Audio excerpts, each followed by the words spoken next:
Lijmresten verwijderen van een trap. Hoe doe je dat? Nou, in deze aflevering ga ik je meer laten zien hoe ik dat doe. Ik ga je wat tips daarbij geven. En ik ga je ook vertellen welk schuurpapier je nodig hebt. Dus ben jij benieuwd naar deze aflevering? Blijf dan zeker kijken. Schildersbedrijf Edens, de vakman voor uw woning. Hoi en welkom bij Schildersbedrijf Edens. Mijn naam is John Edens. En via mijn kanaal zul je leuke schildertips ontvangen die van jou van nut kunnen zijn. Wil jij dus geen fouten maken in jouw schilderwerk? Zorg dan dat je hieronder abonneert op mijn kanaal en druk even op dat belletje zodat jij voortaan de nieuwste schildertips ontvangt. En vandaag ga ik je laten zien hoe je lijmresten kunt verwijderen van een trap.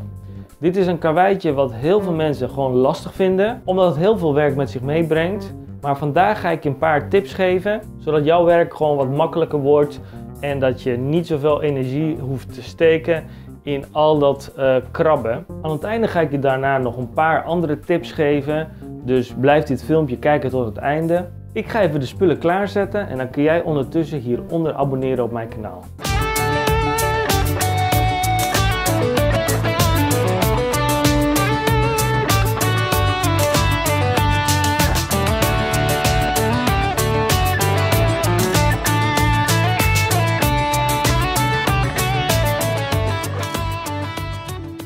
Ik heb hier 2 traptreden kaal gemaakt. Heb ik even de vloerbedekking eraf gehaald. Deze trap die wordt straks gewoon opnieuw bekleed, maar het is voor nu even om je te laten zien. Mocht je zo'n trap willen schilderen, dan kun je dit gewoon eraf halen, deze lijmresten. En dit is wel een type soort lijm wat nogal het meest vast zit. Kijk, en als je hierin kijkt, zie je bijvoorbeeld dat die nog aardig kleeft. Na gewoon een aantal jaren nog zelfs, blijft die gewoon aardig kleven. Dus dit is best een lastige lijm om dat goed te verwijderen van deze trap. En ik ga je vandaag gewoon een paar tips geven hoe ik deze verwijder. Om de lijmresten van deze trap te verwijderen kun je bijvoorbeeld afbijt gebruiken of een lijmverwijderaar. Maar dit werkt ook niet altijd. En deze lijm is vrij kleverig, het is een vrij sterke lijm.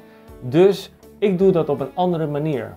Want je zult zien dat wanneer je het gaat doen met afbijt of een lijmverwijderaar, dat het spul alleen maar kleveriger wordt en het is nog steeds even lastig om het goed eraf te krijgen. Dus om de lijmresten goed te verwijderen van een trap, maak ik gebruik van een hele scherpe krabber en een goede föhn.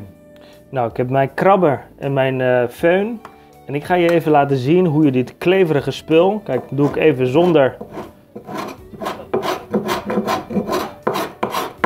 branden wat er gebeurt, maar hij blijft gewoon nog een beetje kleverig en je hebt niet alles eraf. Ik ga je laten zien hoe dat gaat als je een föhn erop zet.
Nadat je de laag hebt afgehaald, ga ik hem nog even schoonmaken met water en ammoniak. Kijk, daarmee haal je alle vetten eruit, nog uit van die lijm. En wil je het helemaal mooi krijgen daarna nog, dan kun je eventueel nog weer met je krabber over dat natte deel, wat nu eigenlijk weer als het ware een stukje opgelost wordt, kun je nog een keer met je krabber nog even er langs krabben.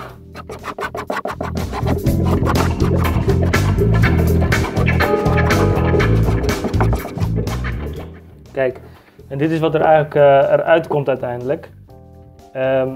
Dit is, ja, hoe zou ik het zeggen, dit zijn nog gewoon echt restanten wat erop zit. En het is gewoon even goed om het eraf te halen, zodat je de trap ook gewoon mooi schoon hebt.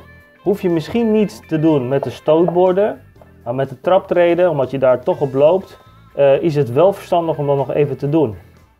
Ik ga je zo direct nog even vertellen hoe lang je ongeveer bezig bent met een stootbord en een traptreden. En dan kun jij voor jezelf uitrekenen hoe lang je ongeveer bezig bent met zo'n trap. Voor nu laat ik even de traptreden drogen en daarna ga ik hem nog even schuren. En ik ga je dus ook even vertellen welke korrel ik gebruik om deze trap te schuren.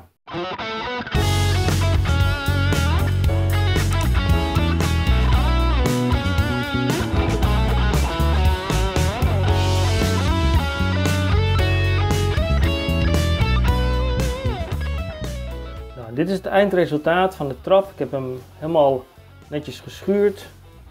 En je ziet ook dat hij aardig en mooi glad is geworden.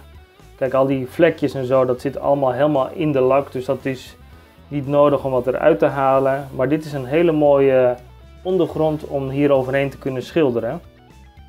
Wel moet je hem even na het schuren eventjes nog een keertje even schoonmaken. Zodat je echt alle restante vuil eraf hebt. Ik doe het meestal nog even met een luchtcompressor even alle stof wegspuiten. En dan heb je ook alle hoekjes en zo mooi schoon. Maar zo kan je trap worden. En ook de stootborden zijn mooi schoon. Alle lijmresten zijn eraf van deze trap. En op die manier kun je deze dus mooi schilderen.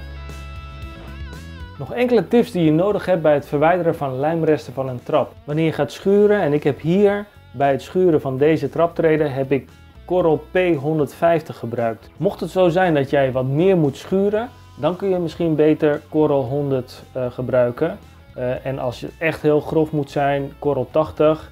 Maar wil jij weten welke schuurpapier je het beste kunt gebruiken? Hierboven in de YouTube kaart heb ik een link ingevoegd van een schilderstip waarin je kunt zien welk schuurpapier je het beste kunt gebruiken voor welke ondergrond. Ik heb ook nog de tijd voor je opgenomen hoe lang je ermee bezig zou kunnen zijn.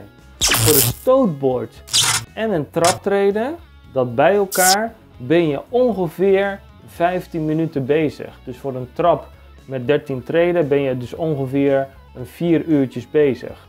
Nou is het aan jou of dat de moeite waard is om het te doen, maar ik vind het zelf de moeite waard als je zeker een trap netjes wil gaan schilderen. Indien er nog kleine gaatjes of putjes erin komen door het krabben, die kun je later dan netjes bijwerken met wat plamuur. Maar heel belangrijk is dat je een hele scherpe krabben hebt, een föhn die aardig warm kan worden en dat je gelijkmatig gaat krabben, zodat je gewoon het hele stuk ziet dat het in één keer schoon wordt. En als je dat hebt gedaan, dan ga je hem eerst even goed schoonmaken. En wellicht nog even met een scherpe krabber over dat natte deel nog een keertje erheen schrapen. Want daarmee haal je de laatste restantjes er nog uit. Dan goed schuren en schoonmaken. En dan kun je vervolgens je grondlaag op gaan brengen.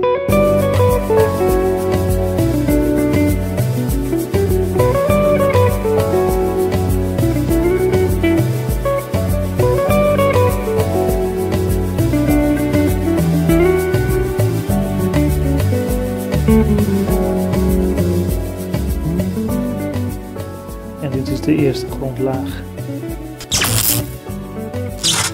De hechtproef.